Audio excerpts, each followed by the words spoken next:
variables de type chaîne de caractères. On appelle ça les strings. Non pas parce que... Bref, les strings, c'est les ficelles, donc comme celles qu'on met... voilà. Donc la suite. On a déjà démarré Python. Il nous reste encore à faire notre variable. Alors, par exemple, je vais rester à A. A égale... donc on peut séparer ça par là. Une chaîne comme ça. Et puis, oups, là, il faudrait quand même que je termine avec le même. On peut utiliser donc les apostrophes, on peut utiliser les guillemets doubles. Donc les guillemets doubles, ce sera quelque chose comme B égale...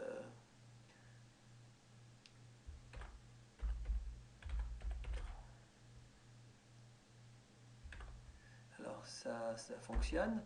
Donc du coup, on fait print A, on a une chaîne, et puis print B, on a l'autre et l'apostrophe. Alors évidemment, j'ai utilisé les doubles guillemets pour...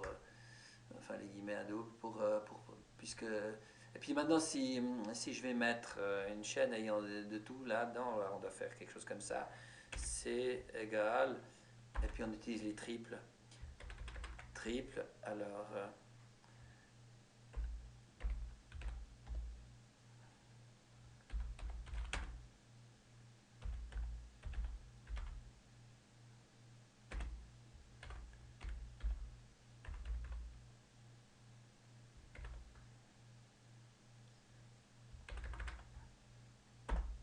hop, ça ne marchera pas. On va mettre un espace de plus là. Comme ça marche.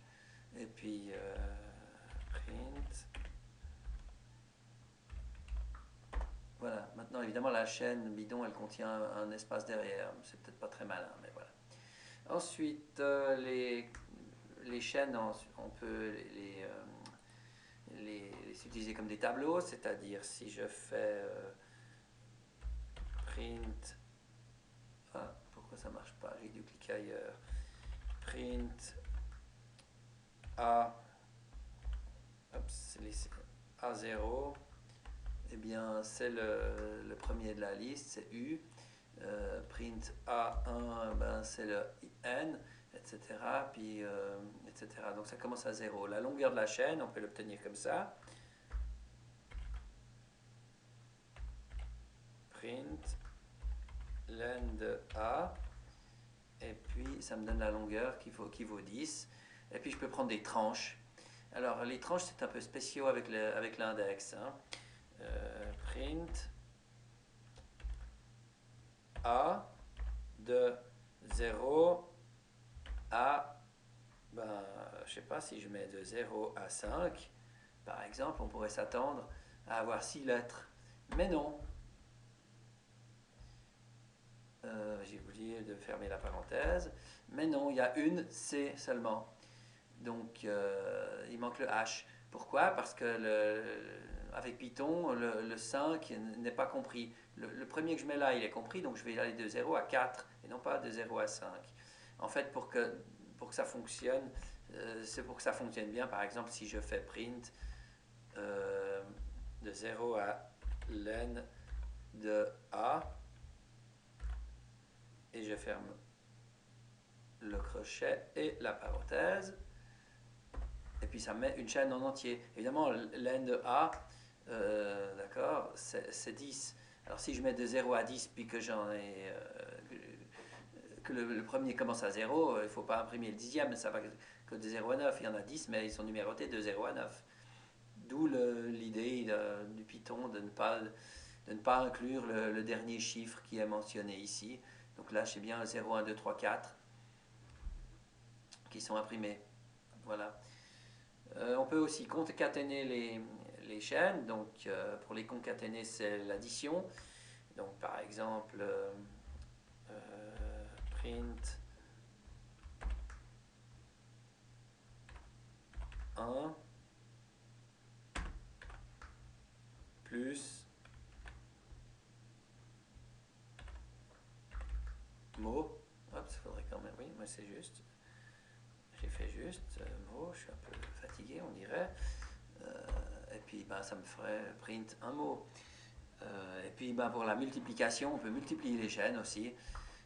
Par exemple, A égale je plus, ben, ça c'est déjà une addition, un petit espace que je mets sous forme un seul guillemet pour changer, plus, je sais pas, 5 fois B, par exemple un truc comme ça, plus encore, ben, je vais mettre comme ça va être assez amusant, pas besoin de parenthèse, mais il faut fermer ça. D'accord, puis je fais print, qu'est-ce que ça peut bien donner cette phrase? Vous allez voir, je bégaye.